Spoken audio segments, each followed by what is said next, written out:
Bonjour à tous, Bonjour. on est super content d'être parmi vous. On va vous parler aujourd'hui de mob programming. Plus précisément, on va vous faire un retour d'expérience sur environ un an de mob programming quasiment à plein temps. Normalement, le talk génère pas mal de questions. On prendra les questions à la fin. Si jamais il n'y a pas le temps de tout traiter, hein, on sera disponible dans le couloir. Avant de commencer, pour mieux vous connaître, on a 2-3 questions pour vous. Qui parmi vous a déjà fait du pair programming? Ah oui, quand même. C'est bien. Et du mob? Ah ouais. Quand même, hein. Bon, c'est bien. Bonne surprise. Alors, pour ceux qui n'ont jamais fait de mob, le mob, c'est inspiré du pair programming. Vous savez, quand vous faites du pair, traditionnellement, il y a 2 rôles. Vous allez avoir la personne qui a le clavier, qu'on appelle souvent le driver, et puis vous avez la personne qui est à côté, qui va orienter le driver, on l'appelle le navigateur. En fait, le mob, c'est un peu comme le pair, mais avec plusieurs navigateurs.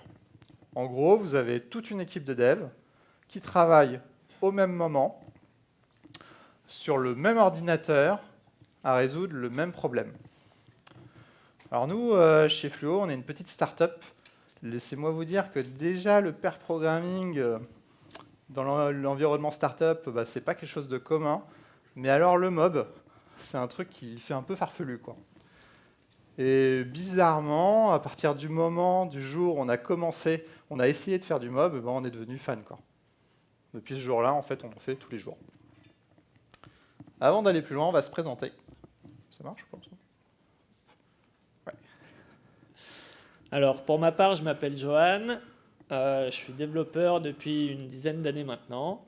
J'ai toujours aimé tout ce qui touchait autour du design, de l'ergonomie. Donc, je me suis orienté au début sur du front, donc du web. J'ai fait du mobile, hybride, natif. Et depuis peu, je fais du back-end Java chez Appen.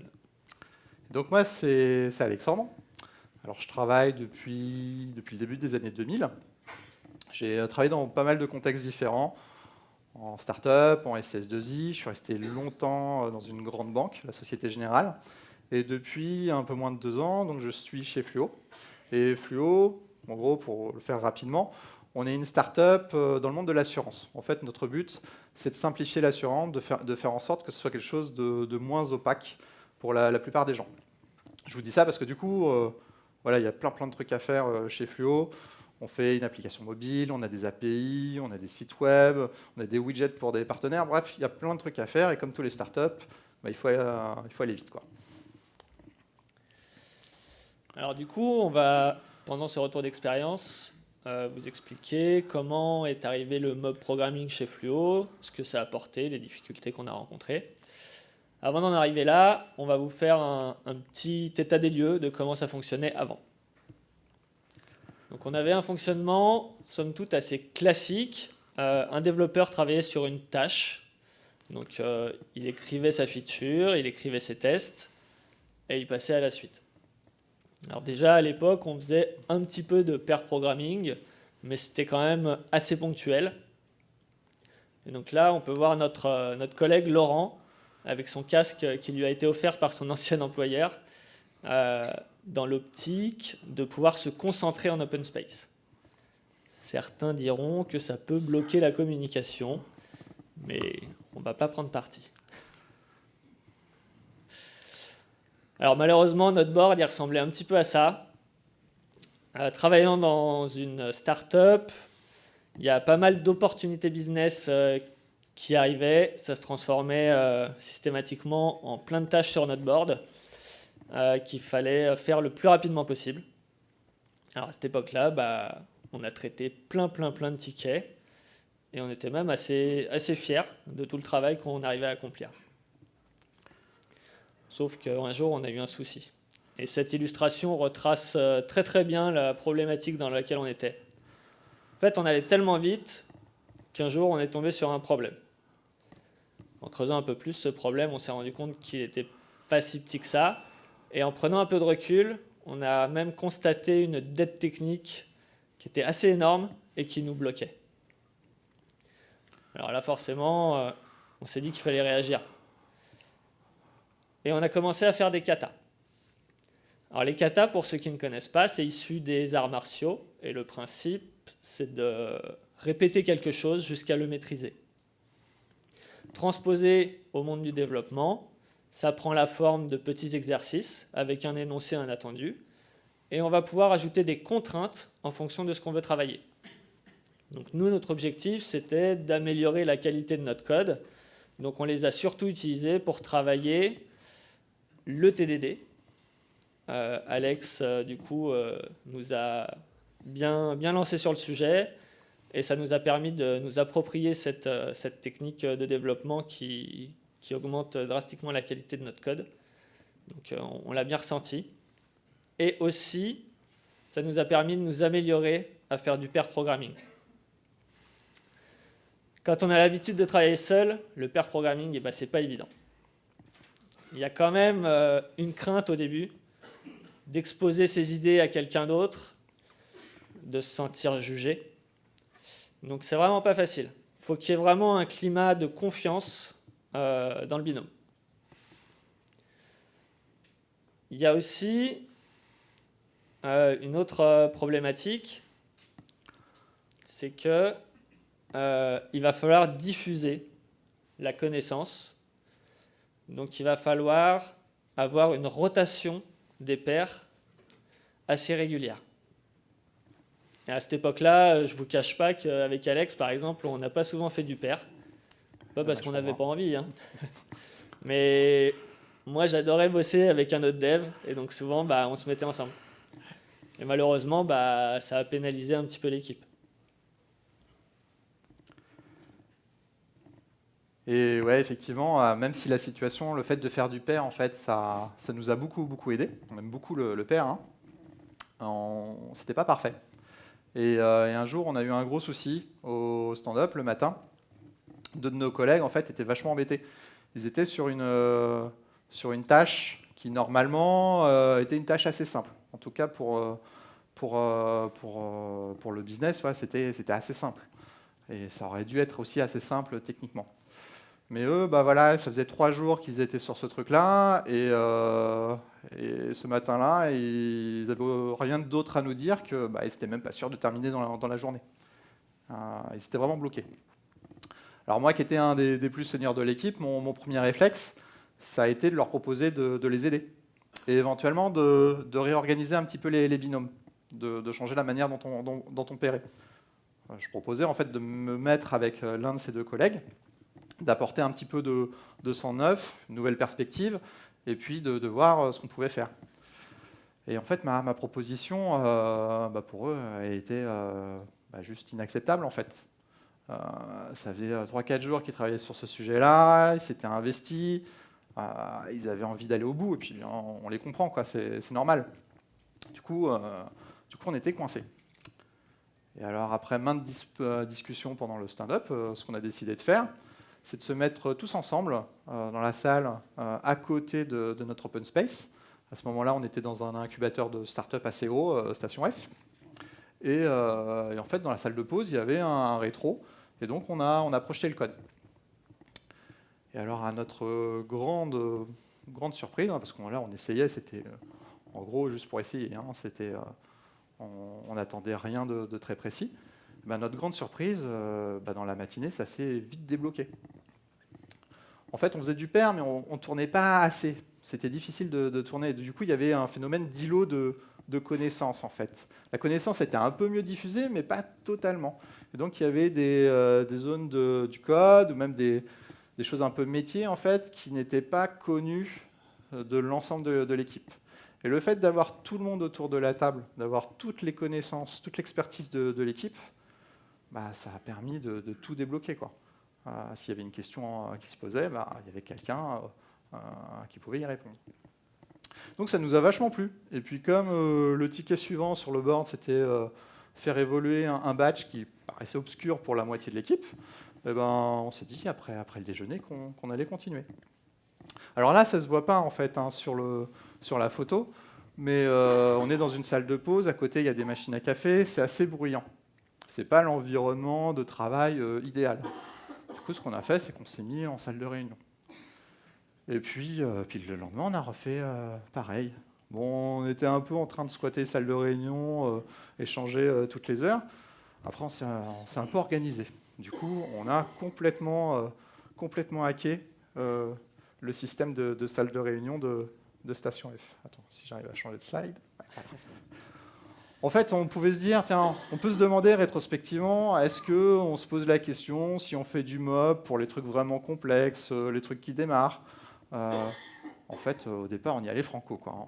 On a fait du mob, mais pour tout. On était tellement enthousiasme au début qu'on l'a fait pour tout. Et donc, ça a donné ça. Si ça marche. Donc là, en fait, à Station F, ce qui est pas mal, c'est que le matériel est plutôt de bonne qualité. Comme on privatisait quasiment une salle de réunion, on a pu prendre nos aises, plutôt bien s'installer, déplacer le mobilier. Et si vous n'avez jamais fait de mob, la photo, là, elle peut paraître un peu trompeuse. Sur la photo, notre collègue Trung est au clavier, c'est lui le driver. Et clairement, au moment précis où la photo est prise, Trung, c'est quasiment la personne la moins importante du groupe. Pourquoi ? Parce qu'un petit peu comme quand on fait du pair, et plus précisément une certaine façon de faire du pair, ce qu'on appelle le strong style pairing, la personne qui a le clavier, en fait, elle va, entre guillemets, plus ou moins se contenter d'être un clavier intelligent. Elle va se contenter, en fait, de retranscrire au niveau du code ce qui se dit autour d'elle. Ce qu'il faut, en fait, lors d'une session de mob, vraiment le truc vraiment important, mais c'est pareil pour le pair, finalement, c'est que pour une idée, en fait, elle soit matérialisée par du code, il faut qu'elle passe au minimum d'un cerveau à un autre. Alors vous allez me dire, Trung qui est dans la salle justement aujourd'hui, au bout d'un moment il va en avoir marre, quoi. Comme pour le pair, on tourne. Toutes les 10 minutes, mais ça peut être toutes les 5 minutes, mais nous c'est plutôt 10 minutes. Toutes les 10 minutes, en fait, le clavier change de main et on a quelque chose d'assez vivant. Et le but, c'est que tout le monde s'exprime et que, en fait, au final, à la sortie d'une session de mob, le code qui soit écrit, ce soit le code de l'équipe. Ce ne soit pas le code de quelqu'un, d'un tel ou d'un autre. Alors clairement, on était au début vraiment, c'était super positif, on était super enthousiaste. Et puis on est clairement bien installé. Vraiment, on était bien. Vraiment le mob, dès le début pour nous, on a eu de la chance parce que ce n'est pas toujours le cas. Ça a plutôt bien fonctionné. Le gros problème, c'est qu'on était un peu isolé. Pourquoi ? Parce qu'en fait, on a fait ça quasiment du jour au lendemain, sans rien anticiper. Mais du jour au lendemain, en fait, nos collègues non-dev, les experts métiers, le marketing, enfin vraiment tout le reste de la boîte, en fait, ils se sont retrouvés dans un open space à moitié vide. Ils avaient l'habitude en fait de se tourner sur leur chaise et puis de nous poser des questions si jamais ils avaient une question sur un outil qu'on développe pour eux ou quoi que ce soit, on n'était plus là. Alors certes, on n'était pas très loin, on était dans une salle de réunion à côté de l'open space, mais on n'était plus là. Et alors, c'est quelque chose d'assez différent d'aller interrompre quelqu'un qui travaille seul devant son laptop, que d'aller voir, en fait, de faire la démarche, d'aller se lever, d'aller voir quelqu'un en salle de réunion, et en fait, de ne pas aller voir juste quelqu'un, mais d'aller interrompre tout un groupe qui est en train de travailler en mob. Parce qu'il y a plein de discussions en cours, et on dit, tiens, je vais peut-être déranger, je le ferai peut-être plus tard. Et du coup, on était un petit peu dans nos vases clos.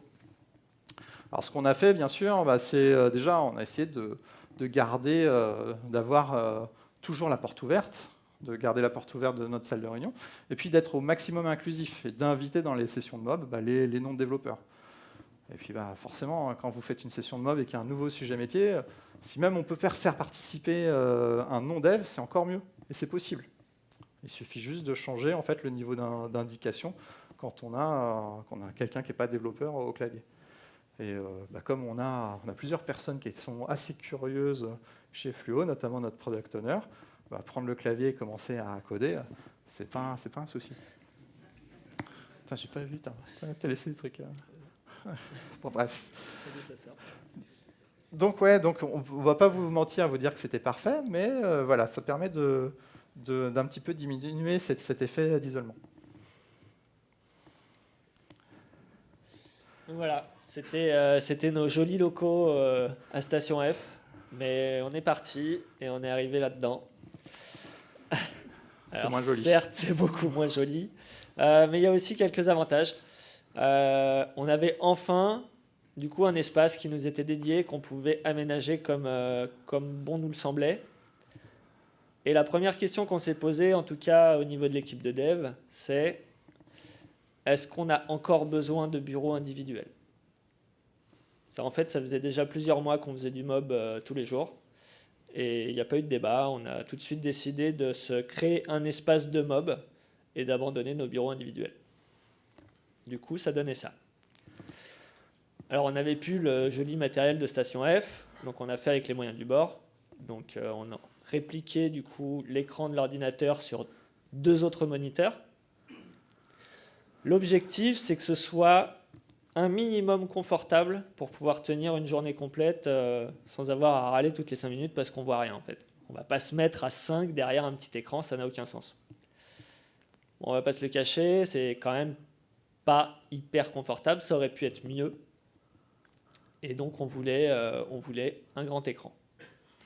Un grand écran, mais quelle taille ? C'est compliqué. On ne peut pas anticiper, donc du coup, on est parti directement chez Darty. Dans les conditions du réel. Alex avait même ramené son mètre pour être sûr qu'on soit à peu près à la bonne distance.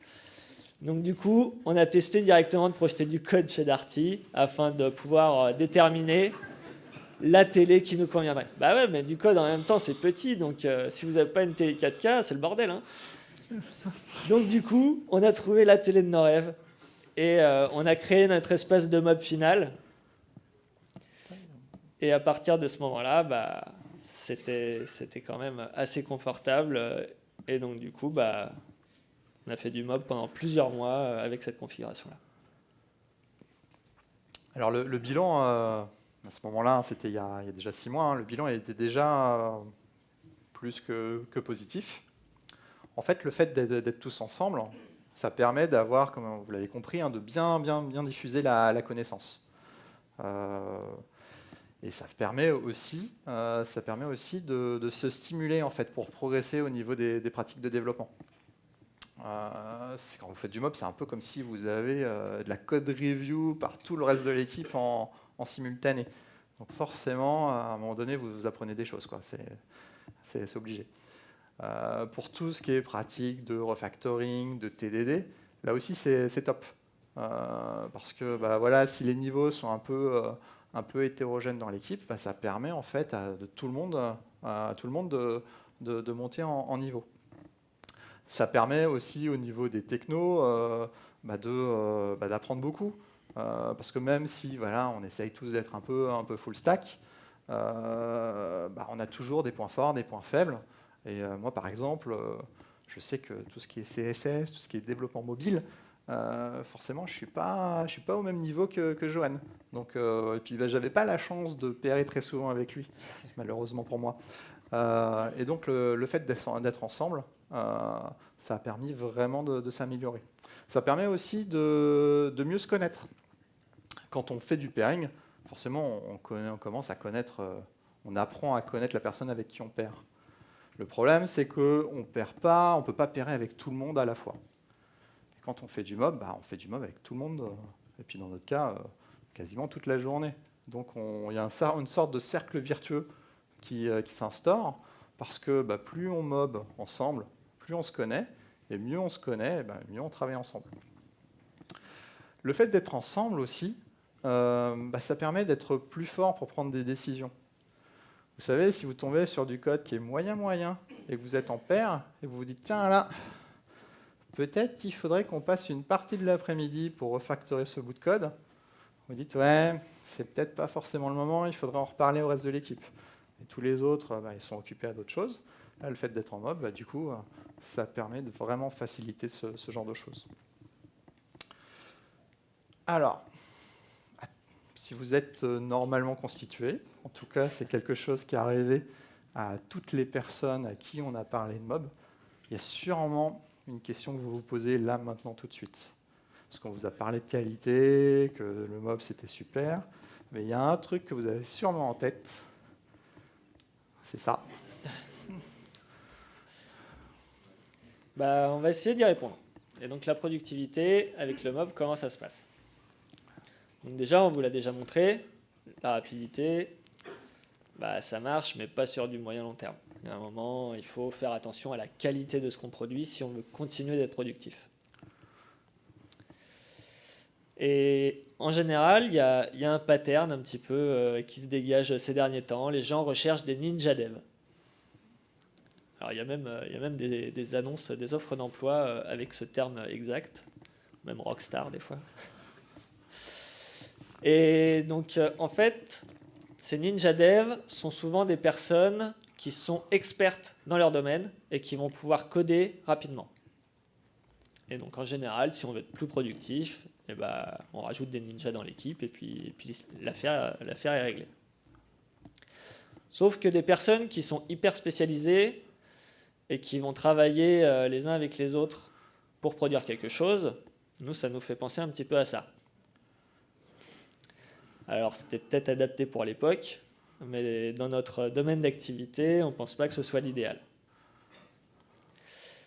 Si on est un petit peu, on va dire, pessimiste, imaginons que notre Ninja se fasse renverser par un bus. On ne le souhaite pas, hein. Et là, je pense que la chaîne de production, elle va prendre un coup. Et donc, la productivité va en prendre un coup. C'est clairement pas le Ninja Front qui va pouvoir prendre la relève. Après, il y aura peut-être aussi d'autres Ninja Back. Mais je pense que vous avez tous eu le cas où un Ninja Back ne va pas reprendre la tâche d'un autre Ninja Back parce que, en fait, il n'a pas trop la connaissance sur ce domaine-là en particulier. Moi, j'ai déjà eu le cas où on a repoussé une tâche parce qu'un tel était en vacances. Je pense que ça parle un peu à tout le monde. Et donc, problématique numéro 2 aussi à cette organisation-là. Pour synchroniser ces personnes, il va falloir beaucoup de temps, souvent des réunions, ou alors même une personne qui va coordonner l'ensemble. Donc c'est assez problématique. Et des personnes qui sont du coup assez spécialisées dans un domaine, qui sont focus sur un périmètre, on pourrait aussi les voir comme ça. Alors, concrètement, je ne sais pas ce qu'on leur a demandé, mais moi je parierais pas un sou sur cette équipe-là.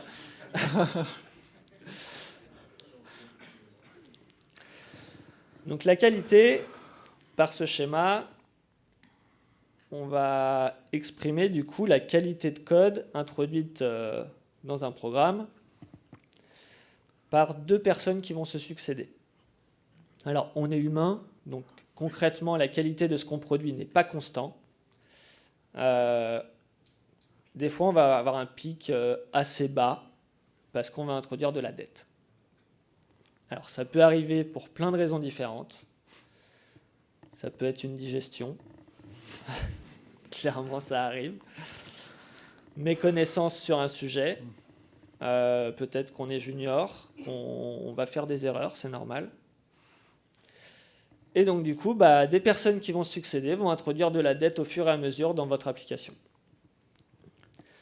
L'avantage du mob programming, c'est que tout le monde travaille en même temps sur le même sujet. Et donc du coup, on va pouvoir toujours détecter une personne qui serait sur le point de prendre une mauvaise décision. Il y aura systématiquement un garde-fou pour empêcher d'introduire de la dette. Ça permet de ne garder que le meilleur de ce que chacun peut produire. Et c'est pour ça que du coup, la qualité du code en mob, elle est vraiment top.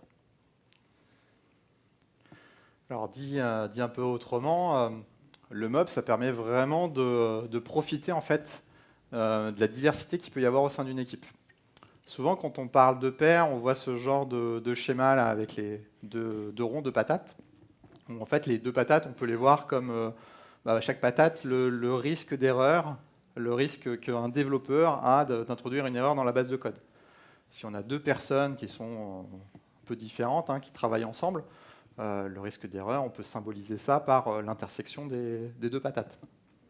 Si on fait du mob avec un groupe qui fonctionne correctement, forcément, ce risque il devient minime. Hein. À moins que tout le groupe soit endormi, normalement, il n'y a pas grand-chose de mauvais qui passe dans le code. Et donc, pour répondre à la productivité, à la question sur la productivité, même dans une startup, sur le moyen long terme, si vous n'avez pas de qualité, vous n'allez pas être productif longtemps. Mais je vais peut-être vous surprendre, c'est même pas ça en fait moi que personnellement hein, je préfère dans le mob. C'est autre chose. C'est tout ce qui est prise de décision. Hop, ça marche. Voilà. En fait, quand on a un petit peu d'expérience, quand on est dans une position de tech lead, architecte, chef de projet technique et j'en passe, on peut venir vous voir et vous dire « Tiens, Alex, il y a un nouveau projet qui démarre, tu verrais quoi comme architecture? Tu prendrais quoi comme choix technique ?» Et le souci, en fait, c'est pas que je n'aime pas prendre des décisions, hein, mais c'est quand on vient vous voir avec ce genre de questions, vous avez tendance, en fait, à rapprocher le problème qui se pose aujourd'hui à des problèmes que vous avez pu résoudre par le passé. Et vous avez sûrement mis en place de super solutions par le passé, quoi, des trucs qui marchent bien. Et du coup, vous dites, tiens, je vais peut-être reprendre ce que j'ai fait avant, et puis l'adapter au problème d'aujourd'hui. Et le problème, en fait, c'est que la solution qui va vous venir comme ça en tête, elle va sûrement fonctionner, hein, mais est-ce que ce sera la meilleure solution? Est-ce que ce sera la solution la plus adaptée au contexte, la plus adaptée à l'équipe, la solution la plus efficace, la moins chère à mettre en œuvre? Pas forcément. Et une fois que vous avez cette solution en tête, c'est super dur en fait de penser à quelque chose d'autre. Pourquoi réfléchir à une autre solution si vous avez déjà quelque chose sous la main? Et quand vous faites du mob, ce genre de choses, cet écueil en fait, vous l'avez beaucoup moins. Parce que déjà quand vous développez, vous prenez plein de micro-décisions tout le long de la journée. Et puis si vous tombez sur un os, s'il y a vraiment une décision de design, une décision un petit peu structurante, toute l'équipe est là, pas besoin de convoquer une réunion, hein, on est déjà tous là. Et le fait qu'on soit tous là, ça permet de brainstormer de manière vachement efficace. Quand il faut être un peu créatif, et souvent en fait on doit être créatif, hein, c'est super hein, d'avoir des gens différents qui donnent leur avis. Alors vous allez me dire comment on fait quand il y a des gens qui sont vachement seniors et puis d'autres qui sont juniors. Parce que les juniors, qu'est-ce qu'ils vont faire quoi? On va quasiment donner la priorité en fait aux juniors. On va faire en sorte que les juniors puissent s'exprimer quasiment, même pas quasiment, mais s'expriment en premier pour être sûr que la voix de chacun en fait puisse être entendue. Alors il y a aussi d'autres changements. Attends, hop, ça marche. Tiens, tu peux changer ça. Il y a aussi des changements assez visibles en fait hein, quand on pratique le mob régulièrement, notamment les stand-up. Alors nous chez Fluo, on avait fait beaucoup d'efforts en fait pour essayer d'avoir des stand-up efficaces. Vous savez, les stand-up, on est rapidement dans l'écueil du qu'est-ce que tu as fait hier? J'ai travaillé sur la même tâche qu'avant-hier, et puis qu'est-ce que je fais aujourd'hui? Je continue, pareil, j'ai pas eu de blocage, voilà. Et donc ça peut être une perte de temps le stand-up. Donc on avait vraiment travaillé pour avoir un stand-up efficace, vraiment un moment d'échange. Et quand on a commencé à faire du mob, forcément, le premier matin, on était un peu idiot, quoi. Qu'est-ce que tu as fait hier? Je bossais toute la journée avec toi. Donc c'était vite vu le stand-up. Hein. Après maintes réflexions, en fait, on a conservé le stand-up, mais il a changé de nature. C'est plus vraiment un stand-up de dev, c'est plus un stand-up avec tout fluo, avec le marketing, avec le métier. Et c'est plus un moment d'échange de coordination avec les uns et les autres pour voir comment on peut faire pour faire avancer les sujets au plus vite, quoi. Avec le stand-up vient souvent la question du board. Alors, si vous faites du Scrum de manière classique, voilà, le board c'est vachement important. Mais pour nous, si vous voulez, dans la colonne in progress, il y a souvent juste un post-it. Donc, il sert beaucoup moins le board finalement pour ça. En tout cas, il ne sert pas à coordonner les devs les uns avec les autres, quoi. Parce qu'on travaille tous ensemble, et puis voilà, il pourrait y avoir une colonne to do et puis une colonne done, quoi, parce que finalement, il n'y a qu'une seule, la plupart du temps, il n'y a qu'une seule tâche en cours. Et alors là, vous vous demandez peut-être, mais comment faire pour avoir seulement un sujet en cours? Parce qu'il y a toujours des imprévus. Il peut y avoir un problème de prod, il peut y avoir un partenaire qui nous demande de faire un truc pour hier. Et du coup, voilà. En fait, curieusement, le mob, là aussi, c'est super pratique. Pourquoi? Parce que si vous travaillez seul et qu'il y a un imprévu, mettons un problème de prod, le sujet sur lequel vous étiez en train de travailler, il va falloir le laisser de côté, il va falloir poser le crayon. Puis tout ce que vous aviez en tête, tout ce que vous étiez en train de construire, ça va peut-être être oublié. Vous allez peut-être travailler sur autre chose pendant, mettons, 2 heures. Et puis ensuite, vous allez revenir. Puis il va falloir un certain temps pour se réadapter. Bref, il y a un switch de contexte. Et c'est coûteux, quoi. Il faut se reconcentrer, se remettre dans le bain. Quand on fait du mob, ce qui va se passer, c'est qu'il va y avoir une ou deux personnes, selon le cas, qui vont se dévouer en fait, pour traiter cette urgence. Et puis le reste du groupe va continuer à travailler sur le même sujet, sur le sujet qui est prioritaire là maintenant tout de suite. Et donc ils vont avancer, voilà. Les 2 personnes qui se sont extraites du groupe vont traiter l'urgence, et puis un peu plus tard, ils vont revenir. Ils vont pouvoir revenir dans de bonnes conditions, parce qu'il y aura tout le reste du groupe qui va pouvoir les remettre à flot, les rebriefer. Et finalement, il va y avoir beaucoup moins d'énergie qui va être perdue, puisque jamais on a vraiment posé le crayon sur le sujet en cours. Donc là-dessus, l'air de rien, c'est super confortable. Et puis, il y a plein de changements en fait, qui sont un peu moins visibles. Notamment, on parlait de pratiques de dev. Nous, on avait un petit souci au niveau de notre base de code. Un de nos collègues, en fait, il n'avait pas besoin de git blame.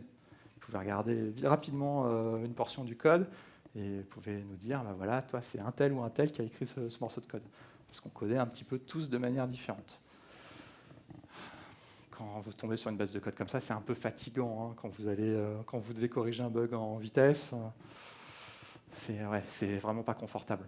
En faisant du mob, forcément, on a été obligé d'harmoniser nos violons très très vite. Sinon ça marche pas. Et puis, il y a pas mal de frustrations en fait, qui ont disparu. Un autre collègue un petit peu junior, il était vachement frustré en fait, parce qu'en étant une start-up, on n'avait pas forcément le temps de faire des code reviews de manière systématique. Et lui, il était vachement preneur de ça. En faisant du mob, forcément, il n'y avait plus du tout cette frustration. Et puis enfin, on avait pas mal de débats, et souvent dans le monde agile, il y a ce débat sur, vous savez, la stratégie de branching. C'est quoi que tu aimes bien, toi, les feature branches? J'aime bien les branches. Ouais. Mais là, effectivement, avec le mob, ça n'a pas énormément de valeur. Donc on est plutôt en trunk-based. Quand on fait du mob, le trunk-based, ça marche plutôt bien. Alors là, on vous a donné vraiment plein de... On vous dit que vraiment, le mob, il y a plein d'effets positifs. Maintenant, vous dire que ça marche tout le temps, que ça marche facilement, ce serait un peu vous mentir. On a rencontré 3 principaux écueils. Le premier, ça nous est arrivé pas très très souvent, à vrai dire, mais ça nous est arrivé au moins 1 ou 2 fois. C'est les sessions de mob où il y a un petit débat qui s'éternise un petit peu et qui tourne en rond. Ouais, ça nous est arrivé. Et quand vous avez ce genre de choses, en fait, il n'y a pas de solution miracle. Il faut qu'il y ait il y ait quelqu'un dans le groupe qui se détache un petit peu et qui joue le rôle de facilitateur. En gros, qu'il y ait quelqu'un qui se mette un peu en dehors et qui fasse en sorte que tout le monde puisse parler, et tout le monde s'écoute aussi. Et puis il y a aussi un truc super important en fait lors d'une session de mob, de très différent par rapport à une réunion traditionnelle. C'est si vous avez deux solutions techniques et vous n'arrivez pas à vous mettre d'accord, contrairement à une réunion, là on est déjà devant un IDE et il n'y a qu'à essayer, quoi.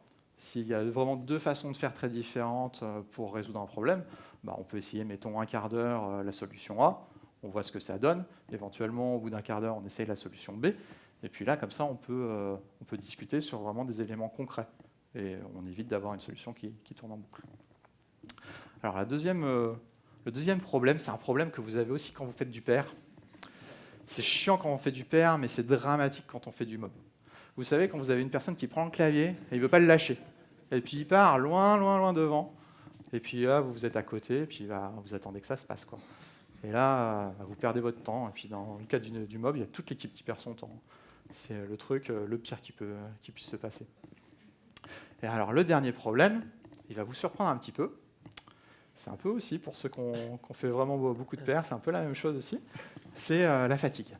Nous, quand on a fait du mob au début, on était super enthousiastes. On faisait du mob tout le temps, et puis on ne faisait jamais de pause.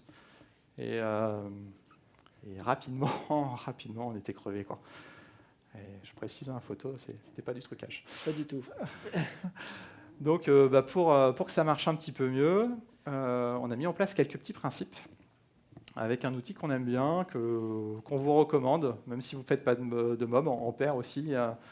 On le trouve assez pratique, ça s'appelle Mobster. En gros, c'est un petit timer, et à la fin du temps imparti, ça bloque l'écran, comme sur la photo, là. Et du coup, voilà, vous n'avez pas le choix, vous lâchez le clavier, et c'est l'outil qui gère en fait le roulement d'un développeur à un autre. Et puis en plus de ça, vous pouvez configurer en fait la fréquence des pauses. Parce que le problème avec les pauses quand on fait du mob, c'est que on peut avoir des réticences à demander au reste de l'équipe de faire une pause. J'ai pas forcément envie d'apparaître comme un glandeur, donc j'ai pas envie de demander aux autres de s'arrêter. Dans l'outil, vous dites voilà, toutes les heures, on fait 10 minutes de pause, et puis comme ça, c'est réglé, c'est automatique, et on fait des pauses. Et c'est important de faire des pauses. Après, il y a un énorme prérequis en mob, forcément, c'est la bienveillance. Il faut que chacun, comme on l'a dit, puisse s'exprimer sans avoir peur en fait, du regard des autres, de ce qui va être dit. Et puis, dans une session de mob, il n'y a pas de hiérarchie. On est tous au même niveau, et qu'une idée soit exprimée par un stagiaire ou par le CTO, ça peut être une bonne ou ça peut être une mauvaise idée. Mais il faut que tout le monde puisse s'exprimer. Et puis ça va peut-être vous surprendre, si moi c'est à mon tour d'avoir le clavier et que j'ai vraiment une idée qui me tient à cœur, le clavier, je peux le refuser. Je peux dire, voilà, non, moi j'ai vraiment envie que cette idée elle soit implémentée, mais il faut qu'elle passe vraiment d'un cerveau à un autre. Donc voilà, il faut mettre son ego un petit peu de côté. Et si votre idée elle n'est pas adoptée par le reste de l'équipe, c'est pas grave, peut-être elle n'était pas si bonne que ça, ou peut-être qu'il faudra s'appliquer un peu plus pour la communiquer. On arrive à la fin de cette présentation. On espère que ça vous a plu. Comme tout, il n'y a pas de solution magique. Ce qu'on vous a proposé, ça a marché dans notre contexte. On est bien conscient que ça ne va pas marcher partout. Par contre, ce qui nous trouvons important, en fait, c'est que c'est vraiment important dans une équipe que ce soit vraiment les développeurs qui décident de la manière dont ils travaillent. Et si vous voulez essayer de faire du mob, la première étape, enfin quelque chose de vraiment de simple et qu'aucun manager ne peut refuser, c'est déjà d'essayer une petite session informelle entre midi et 2. Souvent dans beaucoup d'équipes, en tout cas, c'est ce qu'on a constaté, il y a une ségrégation un petit peu bébête entre les développeurs back et les développeurs front. Et rien qu'une session de mob pour faire en sorte que les technos elles soient mieux comprises des uns des autres, souvent c'est assez bénéfique. On vous a mis nos Twitter, et puis si vous voulez aller plus loin, quelques ressources avec la photo du monsieur là qui est Woody Zull, le papa du mob programming. Merci à tous. Merci.